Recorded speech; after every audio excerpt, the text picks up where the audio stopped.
السلام عليكم خوتي خواتاتي، كدايرين؟ لاباس عليكم؟ هانيين؟ اموركم مزيانه؟ كنتمنىكم تكونوا بخير وعلى خير في احسن الاحوال يا ربي. اليوم ان شاء الله جيت نشارك معكم بيضه، وغادي نبداو ان شاء الله نوريكم المقادير على بركه الله. عندي هنا طبعا الرز كلاصي بعد ما غسلته مزيان وخليته حتى تسقطر. هانتوما كما كتشوفوا نشف على هذا الشكل هذا. غسلته حتى ما يبقاش يخرج الماء، يبقى عادي الماء ما يبقاش بيض، يعني داك النشا ديالو يتحيد. وغنبداو على بركة الله. المقادير: عندي هنا بصلة مشلطة، عندي هنا 2 مطيشات محكوكين، عندي طبعا الزيت البلدية، عندي خيزو واحد 3 خيزويات صغار مقطعين مكعبات صغار، عندي واحد الكاس كبير ديال الشلبانة، عندي الفلفلة حمراء وصفراء وخضراء مقطعة مكعبات، عندي طبعا هنا سكينجبير، عندي الثومة، عندي عريشات ديال الزعترة، عندي عريشات ديال اليزير، عندي الابزار، الملحة، الخرقوم عادي اللي هو الخرقوم عرك كما كنقولوا حنا. عندي هنا الدجاج مقطع على هذا الشكل بجنيوحاتو والفخيط طبعا نص فسدان، يعني كل واحد على حساب اللي عنده. عندي هنايا الثومه يابسه والبصله يابسه، وعندي لاصوص طوماط. وغنبداو على بركه الله نشعلوا على المقله ديالنا. غنضيفوا فيها الزيت، بسم الله. ضروري المقله تكون ما تلصقش. غنضيفوا فيها الزيت ونخليوه حتى يسخن شويه، حتى يسخن شويه، ونديروا فيه البصله. نضيفوا في داك الزيت البصله طبعا،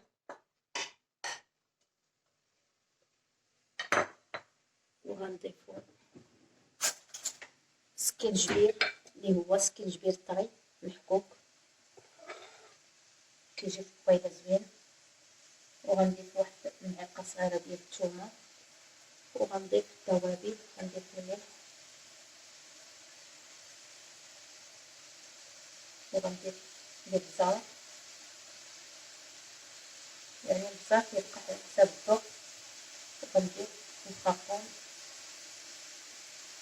بلدي، يعني الخرقوم عرب، وغنحرك حتى تطيح البصيله ديالنا مقربه الطريقه.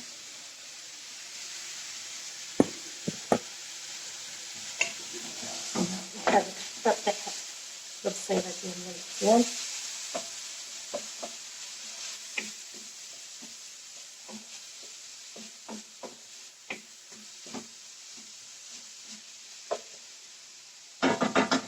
نخليو البصيله حتى تطيح مزيان، وغنضيفو عليها الدجاج طبعا، وغنضيفو العناصر كلها اللي عندنا بحاجه بحاجه ان شاء الله ببركه الله. وهانتوما معايا بما طاحت البصيله، بما طاحت البصيله ديالنا كما كتشوفوا شحرات على هذا الشكل هذا. غنضيفو عليها عدد ديال الدجاج اللي عندنا، وغنحركوهم مع هاد البصيله مزيان حتى ياخدو اللون دافي.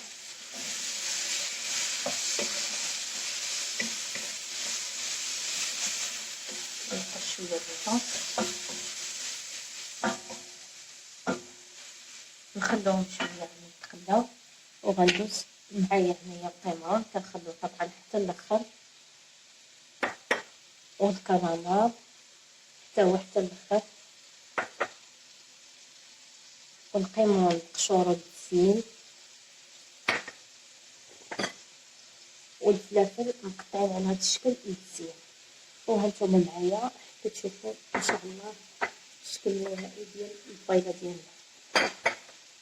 غنحركو هاد التيوج ديالنا باش يطلع طريه ويتقلى مع هادشي مزيان. بعد ما يتقلى علينا غنضيفو عليه الجلبانه وخيزو نضيفو عليه الفلافل، ولكن لازمنا حتى يدخلوا العطريه ويطلق المي هذا اللي فيه مزيان عاد باش نضيفو عليه العناصر. وها هو كيتقلى وهانتوما معايا حتى النهايه ان شاء الله. طبعا بعد ما شفتوا اخذ اللون الذهبي هو بصيله، غنضيف عليه عندنا جلبانه وخيزو هنا غنضيفهم عليه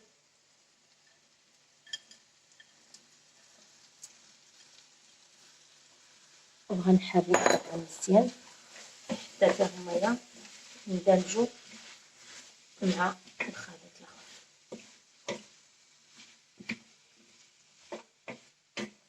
نحركوهم مزيان ومن بعد غنضيف عليهم هاد الفلافل، كنحركو مزيان نخلوهم واحد شويه حتى هما عاد نضيفو عليهم الفلافل. وهانتوما نخلوهم يتقلوا شويه. طبعا بعد ما شفتوا اندمجت لينا خيزو والجلبانه مع الدجاج مع البصله مع الثومه والسكينجبير والعطريه كلها، غنضيفو الفلافل اللي هما مقطعين مكعبات صغيره وغنحركو طبعا مزيان نخلوهم يتشحروا شويه حتى هما كما كتشوفوا بهذا الشكل هذا. كنبقاو مستمرين في التحريك طبعا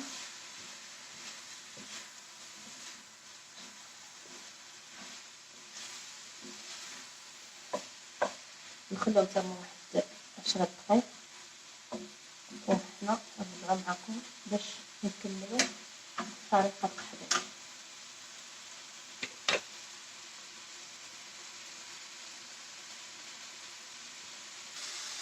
هانتوما بعد ما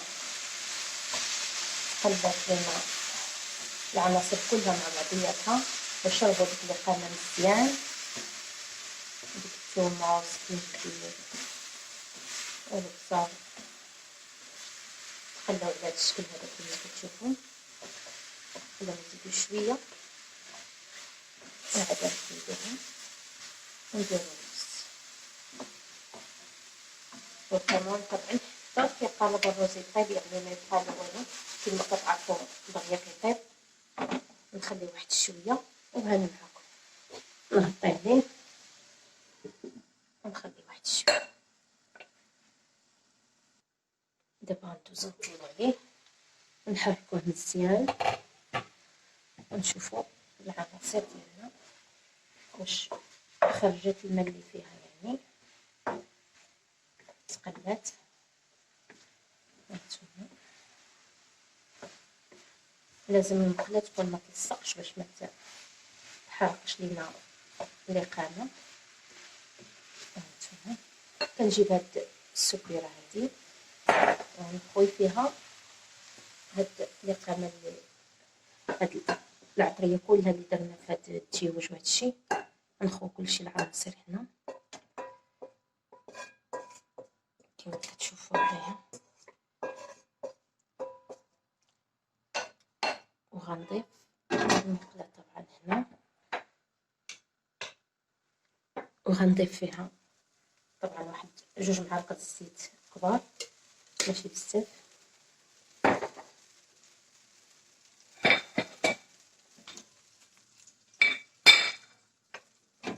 وغنجيب الرز ديالنا وغنضيفو عليه وغنبقاو مستمرين في التحريك. عندي هنا 3 د الرز وكل واحد على حساب افراد العائله اللي عنده ماشي بالضروره كل واحد يوقف الناس اللي عنده.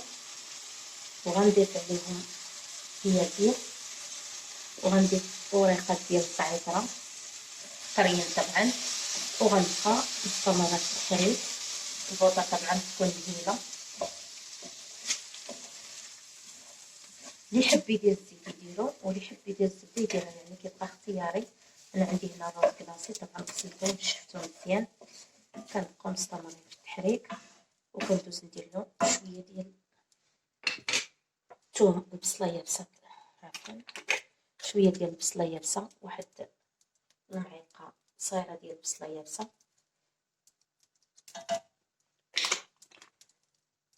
ومعلقه صغيره ديال الثومه يابسه. هادي كنضيفوها مع الرز ملي كنبداو نحركو فيه، وطبعا شويه الملحه باش ما يجيناش الرز ديالنا باسل. واحد راس معلقه، ما نساوش راه درنا الملحه في هاد الدجاج وفي الخضيره اللي عندنا. راس معلقه ديال الابزار، وغنبقاو مستمرين في التحريك يعني باش ما يلصقش لينا الرز ديالنا. علاش كنديروا له هكا؟ باش كيجي الرز محلول وما كيجيش معجن، كيجي مفرك يعني كل حبه وقتها.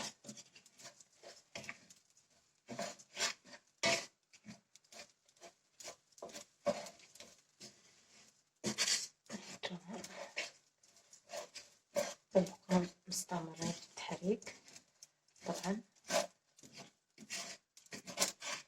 البوطه تكون منقوصه، فاش نبداو نديرو الرز هكا لازمنا نقصوا عليه البوطه ونخلوه هكداك شويه البوطه وكيشرب المذاق ديال اليازير وديال الزعتر وديال ديك الثومه يابسه والبصله يابسه، كيجي معطر كيجي زوين. كنتمنى منكم تجربوه وتردوا عليا، انا متاكده غيعجبكم ان شاء الله. غنضيف واحد راس معلقه ديال الهريسه، اللي حبها يديرها واللي ما حبش ما يديرهاش. واحد راس معلقه طبعا ماشي بزاف. ملي كنديروا التتبيله للرز طبعا كيجينا لذيذ، واللي يحب يحط فيه شويه الكوزه كيجي لذيذ بزاف.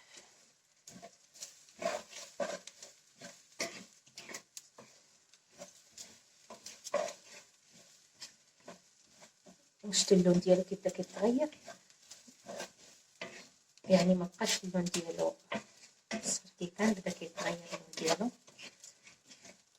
وحنا مستمرين طبعا حتى يتحمر لنا الرز شويه ويشرب ديك الزويته باش ما يتعجنش لينا ويجينا الرز مفرز الحبه وقتها.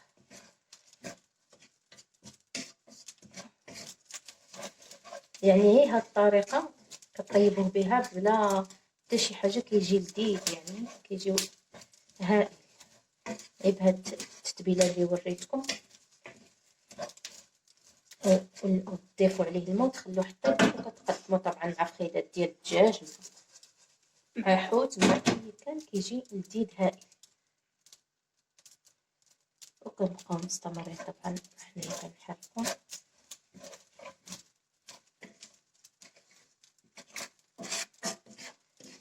شفتوا اللون ديالو كيتصبح يعني ولا اللون ديالو متغير شويه.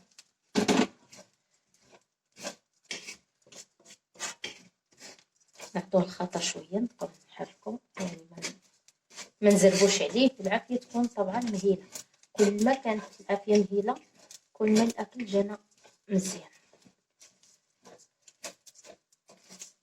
ريحه الزعتره واليازير طالعه تبارك الله، ريحتهم فنه خضرين. دابا نوريهم لك زارعين في الجردة، دابا نوريهم لكم ان شاء الله في شي فيديو.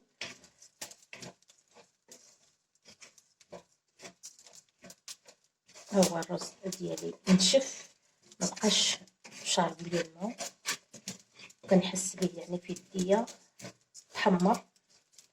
غنضيف عليه دوك جوج مطيشات اللي حكيت طبعا بسم الله، وغنبقى نقلب مزيان.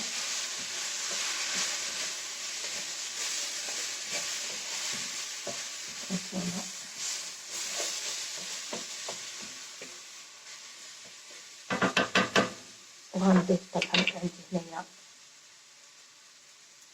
هاد المطيشات، كل واحد اللي يحب يدير. غندير واحد قياس واحد 3 المعالق كبار وصافي. غنحرك طبعا مزيان.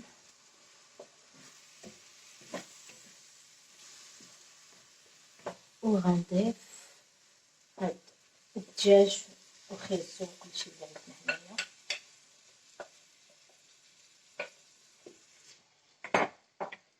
هاد الجوبينه حيت لاصقه فيها القمه هي باش غنمرق، ما غنحيدش هذيك القمه، نخليها نزيد هنايا. هانتوما نحركو مزيان كما كتشوفوا معايا، وغنقادو ونخليه، ندير عليه الماء ونخليه طبعا يطيب.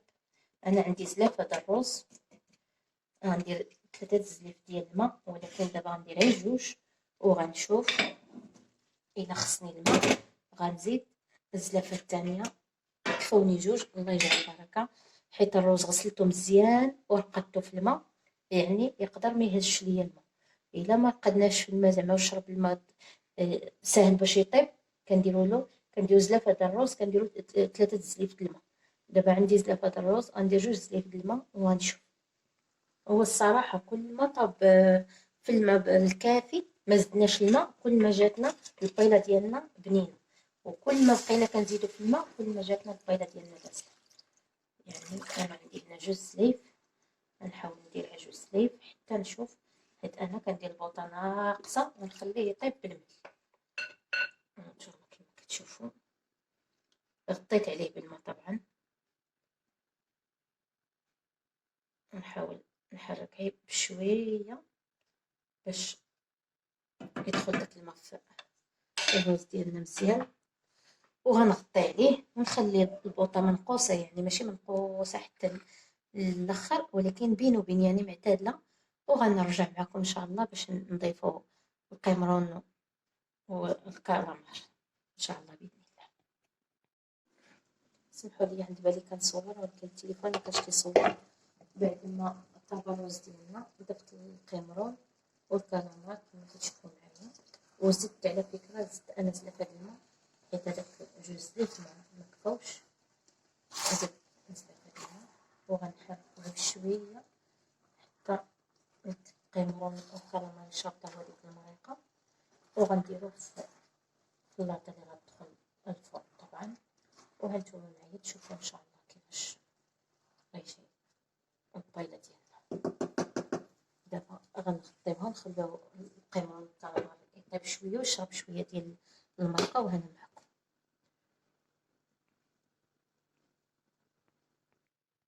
وشديت مقيلانه، درت زويته بلديه، ودرت ضريس الثومه وشويه ديال الملحه وشويه ديال البصل، ونديرو هاد شويه القمر اللي غنزينو به البيضه ديالنا.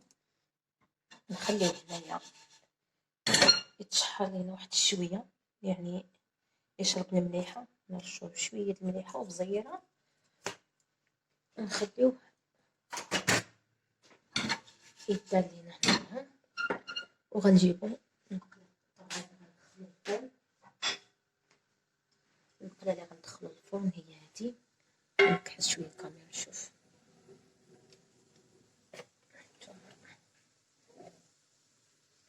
هي هادي المقله اللي غتدخل الفرن،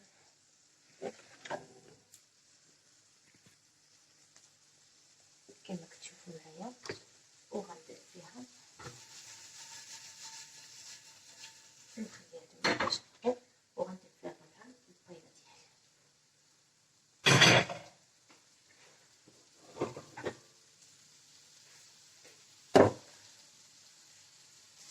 هذه طبعا كما كديتها في الصنفو، نحاول نسرحها في المقله. كتشوفوا راه باقا مشربتش الماء ديالها كله. نحاول نحيد هاد الوريقات ديال الزعتر وديال اليازير، نحاول نحيدوهم. انا كنحاول نقطع بهذا الشكل هذا باش ما تهرش ليا الرز، يعني على هذا الشكل هذا. كما كتشوفوا راه باقا ما شربتش الماء كله، نخليوه هو اللي غيدخل الفرن. هانتوما على هذا الشكل هذا. المهم قديتها كلها. دابا بعد ما سرحنا كما كتشوفوا على هذا الشكل هذا، غنبداو التزيين. عندي هنا الفلافل الاحمرين والصفرين والخضرين طبعا،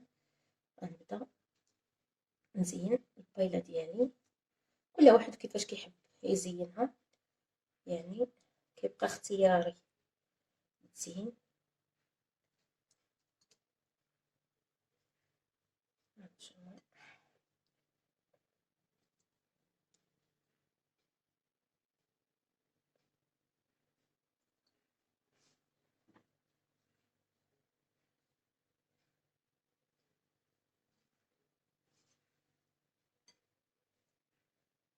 طبعا حمرا وصفرا وخضرا وحنا غاديين نحاولو نتساقيو بزاف.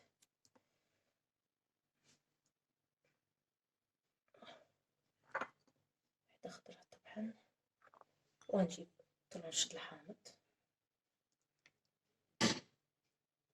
نجيب حامضة هادي وغنقسمها من الوسط على هاد الشكل هذا. نحاولو نلويوه هكا ونجيبوه هنا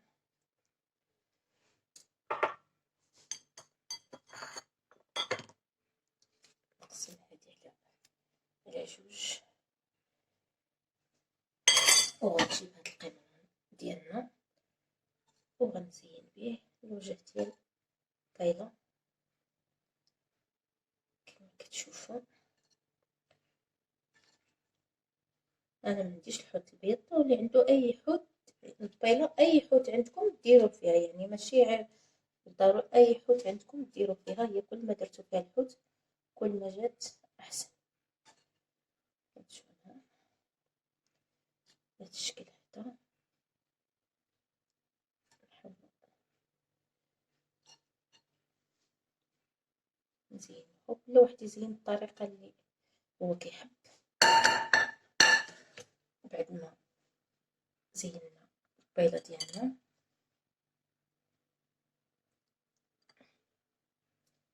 كما كتشوفوا على هذا الشكل، غنجيب واحد المعلقه وغندير شويه الزيت البلديه من الفوق. طبعا غنسقيها بواحد شويه الزيت بلديه على هذا الشكل هذا، واحد جوج معالق زيت بلديه من الفوق. الزيت البلديه وغندخلها الفرن، وهانتوما معايا تشوفوا الشكل النهائي ديالها بعد ما تحمر ان شاء الله. ها هي البيضه ديالنا خواتاتي بعد ما خرجنا من الفرن. كتجي على الطريقه هذه، كتجي لذيذه، ونتمنى منكم تجربوها، ونتمنى منكم تنال الاعجاب ديالكم. هانتوما هي بعد ما تحمرات جات على هذا الشكل هذا، يعني الروز كما كتشوفوا معايا كيجي مفرك، كتجي الحبه وختها كما كنقولوا. نتمنى تنال الاعجاب ديالكم وتقبلوا عليا، وما تنساوش من التشجيعات ديالكم واللايك. خليتكم في رعايه الله، ومع السلامه.